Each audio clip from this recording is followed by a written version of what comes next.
ሲፈን በቁጥጥር ስር ዋለች። ሲፈን እንግዲህ ወይዘሮ ሰምአንን እንደገደለች በካሜራ ታይቷል። እቤት ውስጥ ካሜራ ስለነበረ ሲፈንን የገደለችው ሲፈን እንደገደለች ሲፈን ነፍሰ ገዳይ እንደሆነ ተረጋግጧል፣ ታውቋል።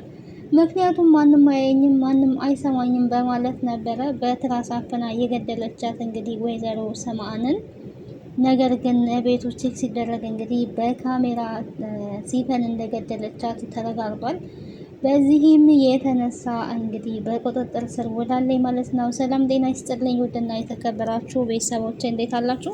በያላችሁበት የዓለም ዳርቻ ሰላማችሁ ይብዛ። ለዚህ ቻናል አዲስ ከሆናችሁ ሰብስክራይብ፣ ላይክ፣ ሼር እያደረጋችሁ ቤተሰብ እንድትሆኑ በአክብሮት ጋብዛለሁ። ተወዳጅና አስተማሪ የሆነውን ድራማ ድር ወደ እናንተ ይዤላችሁ መጥቻለሁ። በዚህ ክፍል እንግዲህ አዳዲስ ነገሮች ተፈጥረዋል። የሚያስደነግጥ ነገር ተፈጥሯል። እንግዲህ የሚያስደነግጠው ነገር ወይዘሮ ሰምአን ህይወቷ አልፏል። ይሄንን ደግሞ እያደረገችው ሲፈን ናት ማለት ነው። በድንገት እንግዲህ በትራስ አፍና ህይወቷን ላይ አጥፍታለች። እሷም ደግሞ ታስራለች ማለት ነው። ያው የሰው ህይወት ያጠፋ ሰው የመደረግ ያለበት መታሰር ስለሆነ ታስራለች። ምንም ማስረጃም አያስፈልግም። ካሜራ ስላለ በካሜራው አማካኝነት እንግዲህ እንድትታሰር ሆናለች ማለት ነው።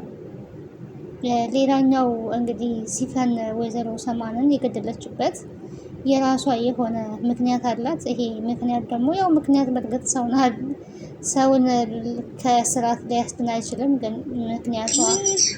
ምክንያት ነው ብላ የወሰደችው ነገር እናቴን ገላታለች፣ ለእናቴ በቀላለሁ የሚል አስተሳሰብ ነው እንግዲህ ስትናገር የነበረው። ለእናቴን የመበቀል አለብኝ እያለች ነበረ። ስለዚህ ታስታውሽኛለሽ ወይ አስታወሽኝ ወይ ነበረ ስትላት የነበረው። እሷም እንግዲህ ያው አላስታወስኩሽም፣ መጀመሪያ ላይ አስታውስሻለሁ ሲፈን ነሽ አሁንማ አወቅኩሽ ነበረ ስትላት የነበረው። ነገር ግን አይ ሲፈን አይደለሁኝም እሱን እርሺውና በማለት የእናቷን ስም እንግዲህ ትጠቅስላታለች። በጣም ነው የደነገጠችው የእናቷ ስም ሲጠቀስ።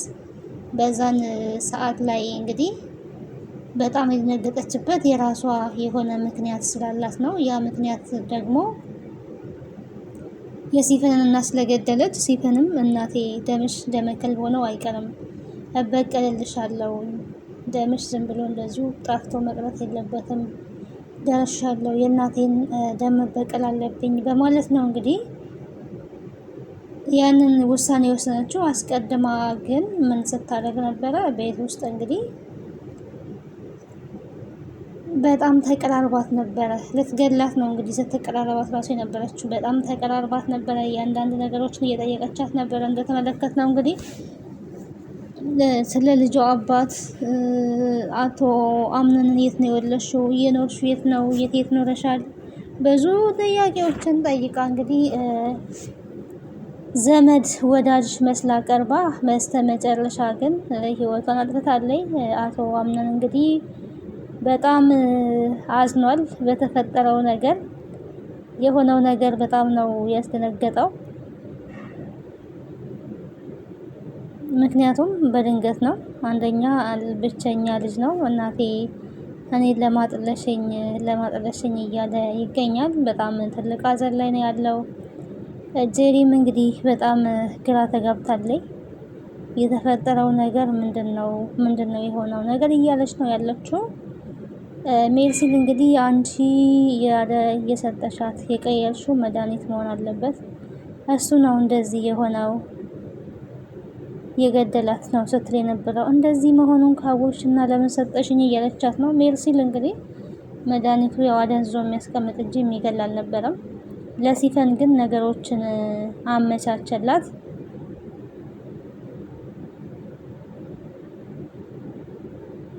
እንድትገላት ሆናለች ማለት ነው። የተመቻቸው ላይ ነው ሄደችው። ኦልሬዲ ተኝታለች። መነሳት አትችልም፣ መንቀሳቀስ አትችልም። በዛ አማካኝነት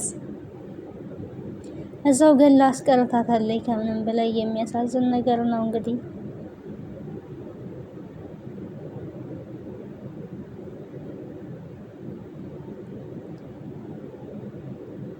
ጀሪ ባሏን ለማጽናናት ሙከራ እያደረገች ነው። ያው ባልየው ምንም አይነት ደስታ የለውም፣ ምንም አይነት ደስታ የለውም ማለት ነው።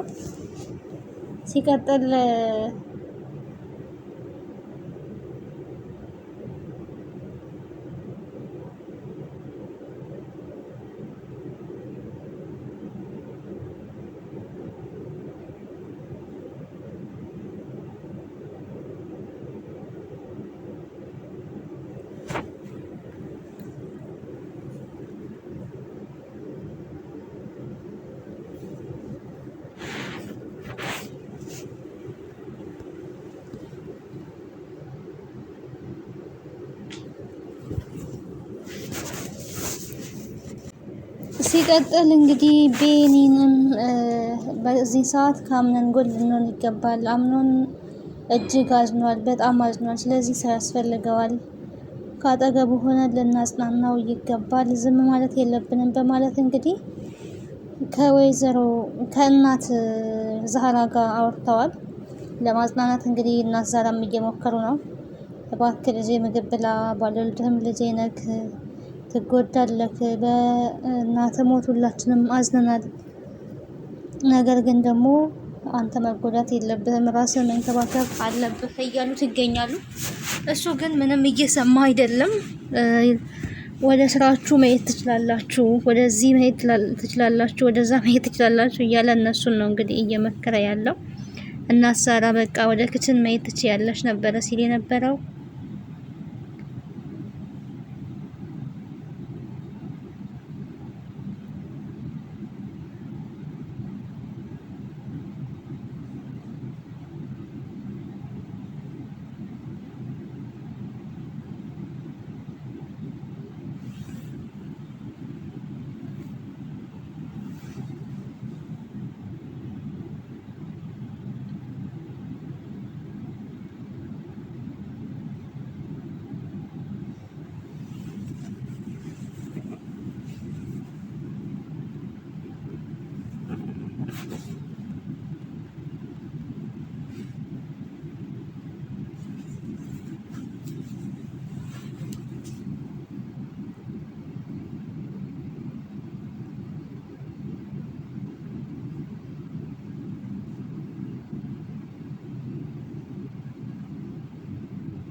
እንዴት አመሸሽ? እንዴት ነሽ? ሰላም እግዚአብሔር ይመስገን። ሎርስ ምናምን ፈጣሪ ይመስገን።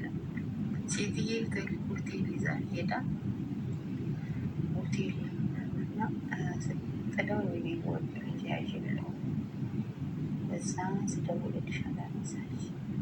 እዛ እኔ ደግሞ ቻርጅ የለውም። እዛው መኝታ ቤት እየወጣ ደውለሽልኝ ነበር። እንዴት ነሽ? ደህና ነሽ? ሁሉ ሰላም ነው? ሁሉ መልካም ነው? ክብር ምስጋና ለመድኃኒዓለም እናቴ ዳሉበት ምን ሆናችሁ? ኑራ ኢጃብ